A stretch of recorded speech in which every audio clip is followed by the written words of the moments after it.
Halo teman-teman, apa kabar Anda hari ini? Semoga tetap dalam keadaan sehat dan selamat menunaikan ibadah puasa bagi yang menjalankan.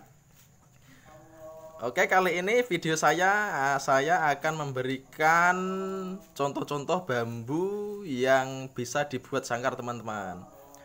Karena ada beberapa dari teman-teman itu yang tanya di komentar, bambu apa sih yang dipakai buat membuat sangkar itu. Nah, kali ini saya akan memberitahukan jenis-jenis bambu yang bisa dibuat sangkar teman-teman, yaitu ada 3 jenis teman-teman. Nah, yang pertama ini ada bambu gunung teman-teman. Bambu gunung ini ya namanya sih, kalau di tempat saya ini namanya bambu gunung, tapi ada juga yang bilang ini namanya bambu peteng ya, pring peteng gitu ya.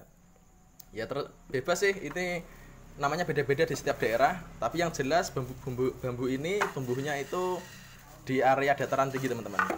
Terus yang kedua ada bambu wulung. Nah, seperti ini bambu wulung teman-teman. Bambu wulung itu dia kulitnya akan menghitam kalau sudah keadaan kering gini teman-teman. Terus yang ketiga itu ada bambu apus teman-teman. Nah, ini bambu apus.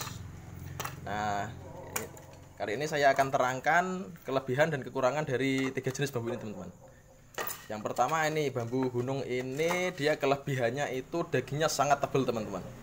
Dia sangat tebal dan besar, jadinya bahannya itu lebih bebas untuk dibuat dibuat motif-motif itu lebih bebas teman-teman. Nah, contohnya saya membuat bambu ini, saya buat seperti ini. Nah, dia lebih lebar, bisa dibuat lebih lebar seperti ini. Nah, bambu gunung ini saya buat lebar ini karena saya buat motif seperti kaki-kaki. Contohnya seperti ini teman-teman. Nah, seperti ini, kaki-kaki seperti ini. Terus ada motif-motif seperti inilah. Ini saya memakai bambu ini, bambu gunung ini teman-teman ya. Nah, terus dibuat cokol seperti ini juga bisa sih. Nah, ini. Terus yang kedua itu ada bambu wulung teman-teman. Nah, bambu wulung ini dia motifnya keren teman. Jadi motifnya itu sangat keren. Dia akan menghitam kalau sudah keadaan kering seperti ini teman-teman.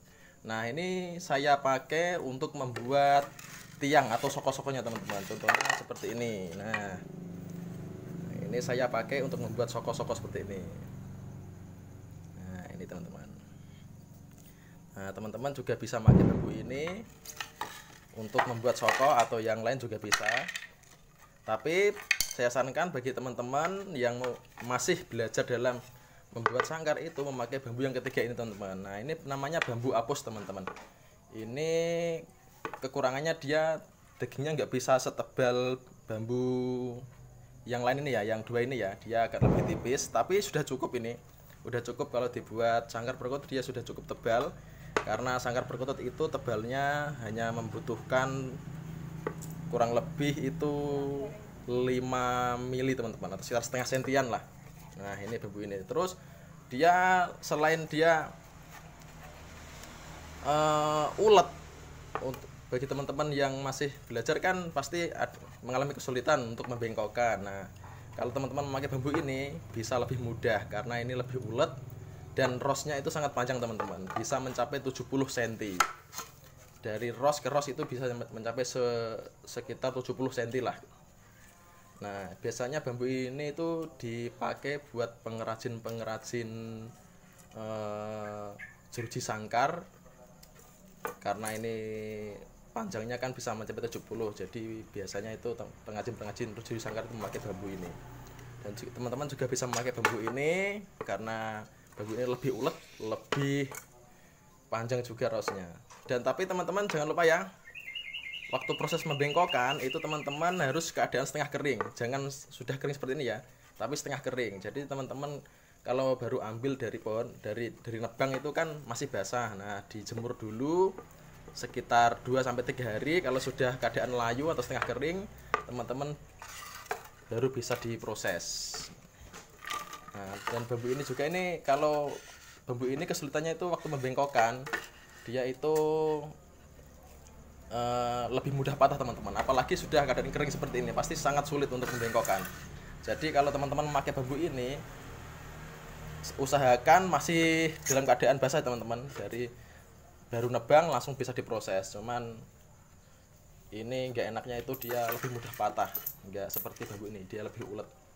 Kalau bambu ini juga bisa dibengkokkan, cuman biasanya bambu ini itu rosnya nggak bisa panjang sih teman-teman. Itu paling panjang itu sekitar 60-an itu sudah bagus. Nah itu aja teman-teman, bambu ini teman-teman bisa memilih salah satu. Dan sekarang saya sudahi dulu. Jangan lupa like dan subscribe, komentar juga bila ada yang mau ditanyakan. Jangan lupa selalu jaga kebersihan, jaga jarak, dan memakai masker waktu keluar rumah.